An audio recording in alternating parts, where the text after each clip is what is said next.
Here we've got a Lexus RX 200T 2017 model. So as soon as I turn the ignition on, you see here it says minus 1,872 kilometers. The service is due. So we've just done the oil change. Now we're going to reset the oil maintenance light as it just came up there. So what you do is you scroll through the menu with this button here on the steering wheel, and you navigate from side to side until you reach here. It says all maintenance required, so you scroll one more until you reach this cog looking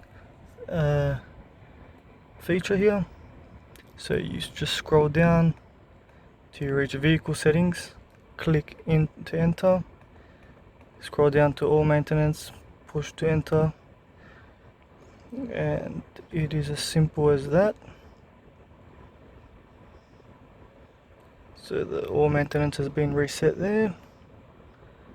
So if you go back, there's no more messages to show. And the second way to do the reset is by this center screen here. So you hit the menu button, you scroll to setup, click in to enter, and you scroll to the side using this cog till you reach vehicle. You click in on vehicle, scroll up to maintenance, and reset whatever needs to be reset. In this case, nothing comes up because nothing's been set, so we've got nothing to reset. But that's also how you do the reset in here. So thanks for watching. I hope this video helps.